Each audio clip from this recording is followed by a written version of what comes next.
இன்றைய முக்கிய செய்திகளின் அதிரடி தொகுப்புடன் உங்களை சந்திக்கின்றேன்.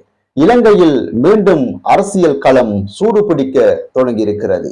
அனுர அரசாங்கத்துக்கு எதிரான போராட்டங்கள் முதல் கோட்டாபய காலத்து முறைகேடுகள் வரை என பல விரிவான செய்திகளை இப்பொழுது பார்க்க இருக்கிறோம். கோட்டா கோஹோம் பாணியில் இப்பொழுது அனுர கோஹோம் கோஷங்களும் ஒலிக்க தொடங்கிவிட்டது. அத்தியாவசிய பொருட்களின் விலை உயர்வு, மின்சார மற்றும் எரிபொருள் கட்டண குறைப்பு உள்ளிட்ட பல கோரிக்கைகளை முன்வைத்து கொழும்பின் முக்கிய பகுதிகளான பொரலை, மாலபே, மகரகம மற்றும் ராஜகிரிய பகுதிகளில் நேற்று மாலை மக்கள் தீப்பந்தங்களுடன் குதித்தனர். ஜன அறகலைய புரவேசியோ அமைப்பு மற்றும் சில எதிர்கட்சிகள் இணைந்து நடத்திய இந்த போராட்டம் அனுர அரசாங்கத்துக்கு பாரிய நெருக்கடியை ஏற்படுத்துமா என்ற கேள்வி இப்பொழுது எழுப்பப்பட்டு வருகிறது.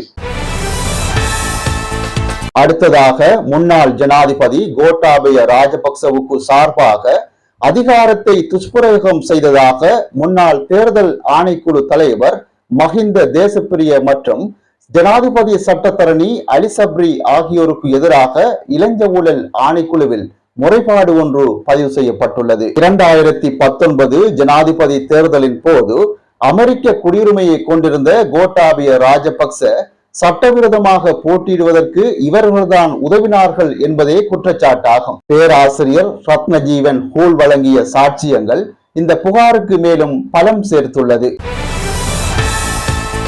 அடுத்ததாக இலங்கையின் நீதித்துறை தாமதங்கள் குறித்து உயர்நீதிமன்ற நீதியரசர் யசந்த கோத்தாகொட வெளியிட்ட ஒரு தகவல் அனைவரையும் அதிர வைத்துள்ளது. தனது சகோதரனின் கொலை வழக்குக்காக திறமையான சட்டத்தரணிகளை நியமிக்க பணம் இல்லாத காரணத்தினால் நபர் ஒருவர் தன்னுடைய சிறுநீரகத்தை விற்று அதில் கட்டணம் செலுத்திய உருக்கமான பதிவொன்றை அவர் பகிர்ந்துள்ளார். ஒரு சொத்து பிரிவினை வழக்கு இறுதி தீர்ப்பை பெற சராசரியாக 47 ஆண்டுகள் ஆகிறது என்றும் சட்டத்தரணிகள் ஏழை மக்களுக்கு நியாயமான கட்டணத்தில் சேவை செய்ய வேண்டும் என்றும் அவர் உருக்கமான கோரிக்கையை முன்வைத்துள்ளார்.